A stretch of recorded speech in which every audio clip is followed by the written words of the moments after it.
My name's David Taylor and I'm back at long last with another video, so let's get going.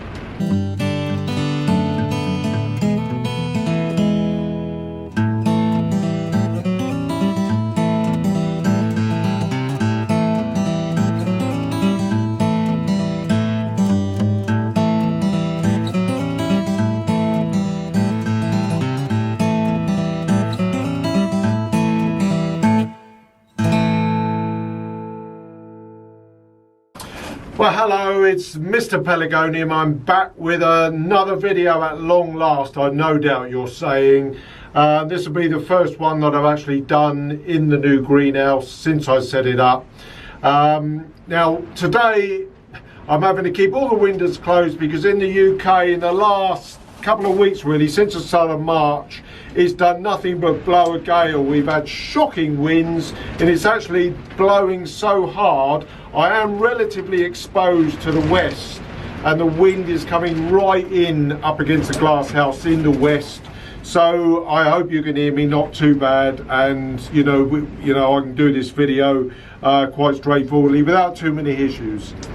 Now I thought today I'm going to probably do a series of videos, so there's a lot to discuss, a lot going on, and I thought I would really get going on everything that is sort of to be done at this time of year, showing you what I'm doing, showing you some of the things that I have been doing. One of the main things that I have been doing over the last couple of weeks is stopping my plants, and as you probably all know, if you look at some of the videos I did back in December when I stopped my regals, I actually thankfully did all of those, got those out of the way, but my zonals are very late.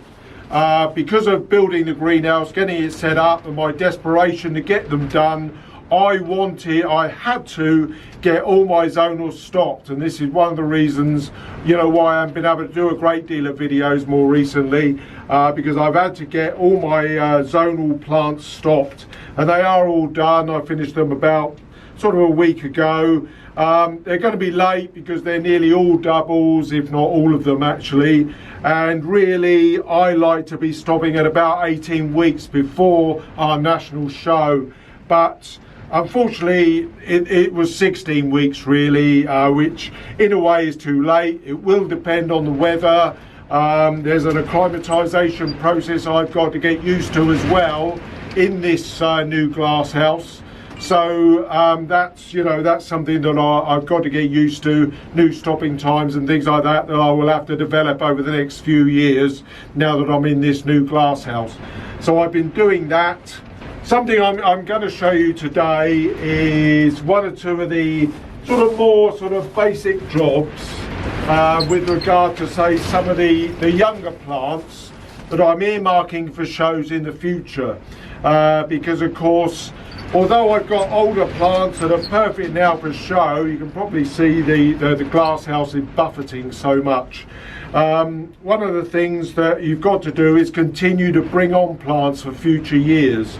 And I've got some young basic zonals here, and I'll show you how I just do a bit of basic stopping on those, ready for them to grow through in years to come to become well-shaped show plants. So I'll just run through that as well. Something that I didn't really enlarge upon when I was setting up the glass house was really talking about the glass house itself. Now, it is obviously significantly smaller than the one I had before. This is only 6 foot wide. It's not very long, but I have got 2 foot deep benches on either side that run the full length. It is 16 foot long though. It's a long glass house, so all of the size really is in the length. It's not in the width. It's in the length. So, but it is filled up. I have got little bits of room left. Of course, at this time of year, in the middle of March, there is still an awful lot of growing to do. So I will be filling up all of this residual space once the plants really begin to put on size and as we move towards the show season. Now, the aspect of this glass house, if we look on the length, we're filming on the length, is basically west at the bottom to east on the door end. That's the aspect, is west to east, directly directly west to east, different to what I've been used to in before, which was basically south facing to the closed end and north facing to the door end, which was my last glass house, which was more or less directly south facing. This one's a sort of west east aspect in the length. So we got the sun basically comes over. I am, as I think I've already said, I built between two garages. There's our garage on the left, next door garage on the right, and so basically our garage is to the south. So that will block out a lot of the light and our house in the distance to the other sort of part of the south facing aspect. So that means that it will get a lot of shelter from the light in the winter. So it's not going to be a hugely light glass house in the winter.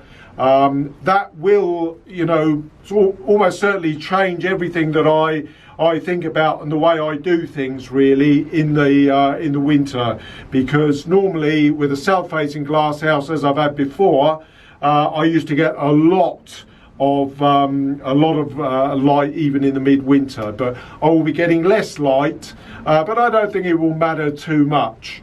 You know, I'll still get good light. On the converse way of looking at that, because I've got a garage that side and a garage this side from next doors, it will be quite sheltered actually. So I've already noticed on very cold nights that we've had, where I've had to have the heating on, and there's been a hint of frost on the top of the glass of the roof. The sides have been completely clear. Now I have got insulation. Insulation is important, particularly in a small glass house, because it helps balance the temperature. In a smaller glass house, it's much more difficult to balance the temperature between the warmth of the days and the coolness of the nights, particularly it's sort of out of that summer period. So it's important to have insulation to try and balance off the temperatures a little bit. Now, one of the things that I have done, I've put the insulation right up to the top. This is a high-eave glass house. This glass house was actually moved from my old location. I used to use this as my propagation house when I ran the nursery, Gosborough Pelargoniums, and I used to use this as a propagation house. I used to do all my propagation in this glass house. So it is getting a good reuse. So it's done pretty well, and it's gone quite well with the move. But in terms of the balance, at this time of year, mid-March, the sun is beginning to sort of really get quite high, so the sun is really more or less on it, certainly on the roof area, all day long, because as we progress, and from about next month, in the east where the sun rises, it should be more or less rising directly in the eastern flank of this glass house. There is a slight, we're not directly, if you like, sort of north facing our garden. It's just on a northwesterly tilt. So the sun will be coming up sort of, certainly as the season goes on, from about the end of April next month, it will be rising directly above and going right overhead and setting in the west over there. And progressively, of course, as the sun in our very high northern hemisphere point here will be sort of over to the sort of the slightly north flank. So certainly from April to September, I will be getting sun on this glass house literally all day long. So that's sort of no different really to what I've been used to in the past. It's just in the sort of more winter months, September, October time, when the sun starts declining behind our south-facing garage and our south-facing to this glass house, our house, I won't get any sun because it'll fall below the line. But as I say, I'm not too concerned with that at this time of year. I'm not too concerned with that at this stage, so we'll see how it goes. Okay, well that's it from me for this video. I'll hopefully see you again very, very soon. In the meantime, good growing with your pelargoniums, and if you like what you see, don't forget to click the subscribe button below.